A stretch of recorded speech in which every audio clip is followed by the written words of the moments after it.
Hello, welcome to Indonesia Compared. This time, we will compare bus rapid transit, or BRT system, in Indonesia and the rest of Southeast Asia. Let's find out.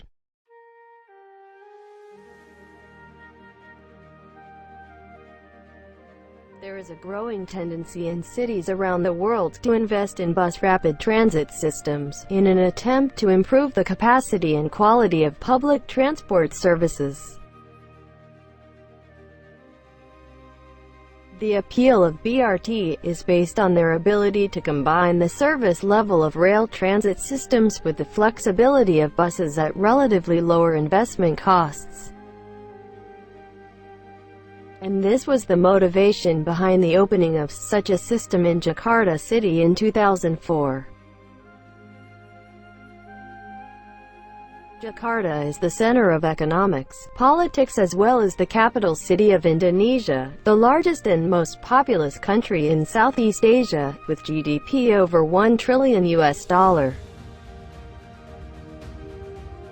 Indonesia is the fourth largest country in the world by population, just after China, India and USA. Jakarta city have more than 10 million inhabitants, while the Greater Jakarta metropolitan area have over 30 million population, making it the second most populous urban area in the world after Tokyo. TRANSJAKARTA is a bus rapid transit system in Jakarta city, and it was the first BRT system implemented in Asia.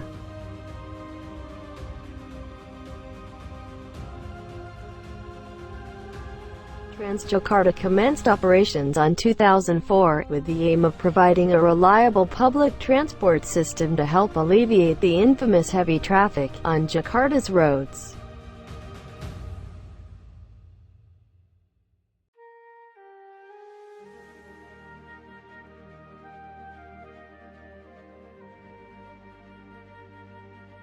TRANSJAKARTA offered a ready-made solution, by utilizing existing roads with simple construction techniques.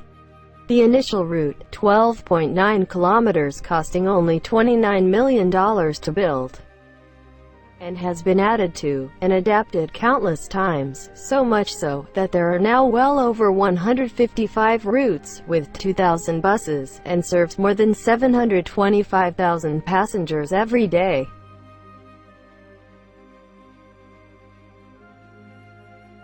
Currently, TRANSJAKARTA has the world's longest BRT system in the world, spanning over 250 kilometers in length, with 13 primary routes, 10 cross-corridor routes, and more than 100 feeder routes. In 2017, the first elevated corridor on the TRANSJAKARTA network opened, with 2 more elevated corridors being planned at the moment. In addition, there are 18 feeder routes that serve beyond the exclusive busway corridors.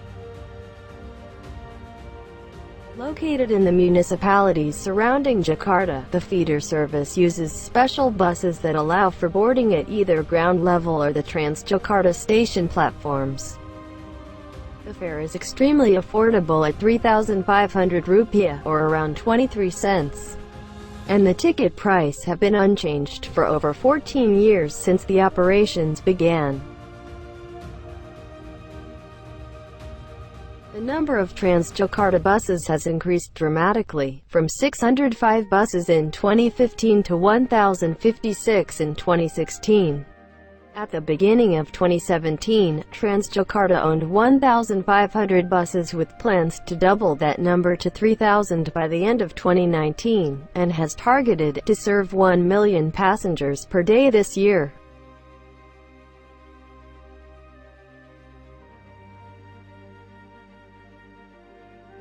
The successful implementation of BRT system in Jakarta has cut down travel times immensely in recent years.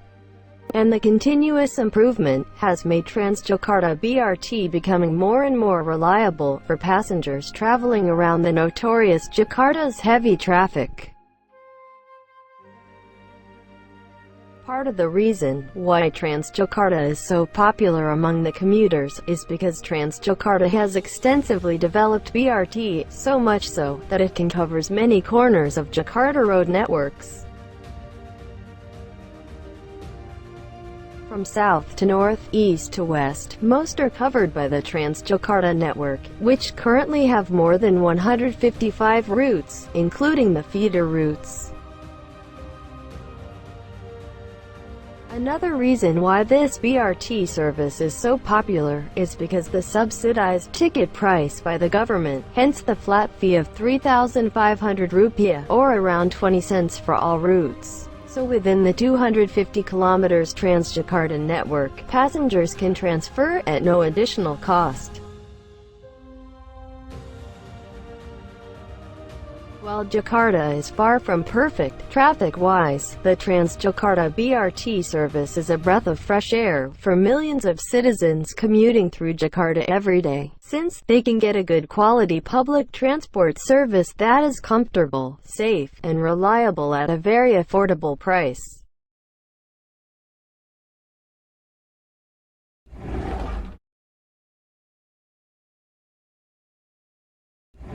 The BRT SUNWAY line is part of the Klang Valley Integrated Transit System, servicing the southeastern suburbs of Petaling Jaya. This line was introduced in 2015 to service the high-density areas of Sunway and Subang Jaya to replace an earlier proposal plan for the now-defunct Sunway monorail extension. The BRT buses have an exclusive right-of-way that is not shared with normal road traffic. This closed system is dedicated for a high volume of commuters to avoid congestion. However, this system can only be used along the 5.4 kilometers track between Sesha Jaya and USJ7 terminals that allow for passengers interchange to rail transit. The system uses 15 eco-friendly electric buses that can take up to 67 passengers per bus, on fully elevated tracks with 7 stations, and connects major areas within the areas such as hospital, commercial areas, shopping centers, and universities. Costing a total of $155 million, which averages out approximately at $30 million per kilometer, the 5.4 kilometers elevated BRT line appears to be on the high end of the cost spectrum for BRT systems. It has been reported that 13,000 people ride the BRT when it was free during its initial months in June and July 2015. But after a trial period, the exorbitant fare structure caused a 63% drop in the average daily ridership when it was implemented in August 2015. Since the fare was introduced, the BRT line has been heavily criticized by passengers for its steep and unaffordable prices compared with other public transport services. Plans for a bus rapid transit system in Bangkok were made in 2004 by Bangkok Metropolitan Administration and the Ministry of Transport. This was roughly the same time TRANSJAKARTA opened its first route in Jakarta. On May 15, 2010, the first bus rapid transit line commenced service. Bangkok BRT service, linking S3 SkyTrain station on the Siloam line with the S10 SkyTrain station that's part of the Siloam line extension in Thonburi. This effectively gives commuters connecting rides to the SkyTrain and subsequently the subway to provide an integrated public transport service for the city and its suburbs. For most part, the BRT runs along a dedicated lane, so BRT buses won't get stuck in traffic and can travel faster than regular buses. The BRT line serving 12 stations along the route, with all stations having raised platforms to get on and off the bus. The buses are modern, have aircon and also have screens showing the route and the next station. The display is in both Thai and English, so it's easy to get off at the right stop. Bangkok Metropolitan Administration announced the whole system might be cancelled at the end of April 2017 due to low ridership and financial losses. However, a subsequent opinion survey found there was a demand for the service to be retained. In March 2017, after weeks of wondering, the governor announced that Bangkok BRT, which served roughly 25,000 commuters daily, won't be scrapped, but its fares will be increased to 15 baht. Hanoi BRT was in planning since late 2004, around the same time that TRANSJAKARTA opened its first BRT corridor in Jakarta. The Municipal People's Committee also assigned 3 delegations to visit Brazil, Colombia, Ecuador and Indonesia, to conduct research on the BRT model before introducing the project to Hanoi. With total investment of nearly $55 million from preferential loans of the World Bank, Hanoi's 14.5 kilometers, 23-station BRT corridor, passing through one of the city's most populated corridors, has been officially put into operation on January 1, 2017.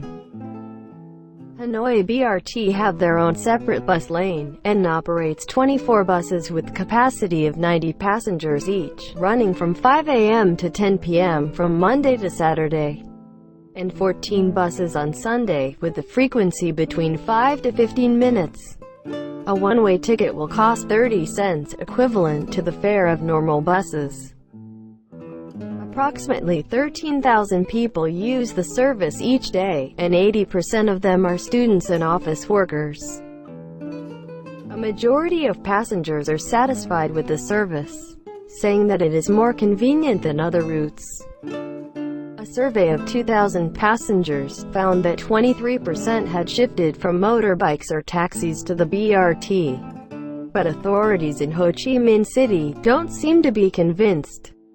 After assessing Hanoi's BRT performance, the southern metropolis has decided to scrap plans for a BRT of its own, saying that the project would not attract enough passengers to justify its cost. Yangon BRT light service was officially inaugurated and began its service on February 9, 2016. Currently, it's operating a fleet of 65 buses from China, South Korea and Swedish. BRT light service operates 2 routes with 36 bus stops along Pa Road and Kabarai, Pagoda Road in Yangon. Each bus can carry over 80 passengers and is expected to run 3 times a day, and they will depart from the terminal at 15 minutes interval. BRT uses card system for bus fees, and staff will be on all BRT buses to guide the riders about the ticketing system. The BRT Lite charges a flat rate of 300 kyats per rider, around 24 cents. All buses come with an air conditioning system, and only allowed to run on the right lane. All buses and traffic lights along the bus line route are equipped with CCTV cameras. The BRT Lite system is easier to navigate than the confusing menagerie of public transportation that already exists in Yangon. The stops are clearly labeled, as is the bright yellow bus itself. During the first 5 months of operation, the number of passengers on BRT has been on the rise. The new line isn't without its problems though. Originally, the passengers had to use a card payment system, but due to the cash payment culture, cash began to be accepted. The BRT is also rife with issues, such as unpaid or underpaid fares, rampant littering, and spitting betel nut on the bus, as well as vandalism at the bus stops. The objective of Metro Manila BRT project is to improve the efficiency, effectiveness, and safety of the public transport system in Metro Manila in an environmentally sustainable manner. The World Bank, as early as March 2017, has approved a $64.6 million loan to build the first BRT system in Metro Manila. The combined loan from the World Bank, the Clean Technology Fund, and the French aid agency worth $89.5 million will account for the bulk of the total project cost of $109.4 million. With the remaining 870.6 million peso to be funded from the national budget. The BRT project seeks to improve the level of service to the passenger while in vehicle, waiting for the vehicle, and making their way to and from the vehicle. The World Bank stated that the project would provide safe, reliable, and comfortable rides for about 300,000 commuters daily, along España Boulevard and Quezon Avenue. This BRT line will be implemented by the DOTR in coordination with the Manila and Quezon city governments, and is targeted to begin operations in 2022. So that's conclude the comparison of the bus rapid transit system in Indonesia and the rest of Southeast Asia.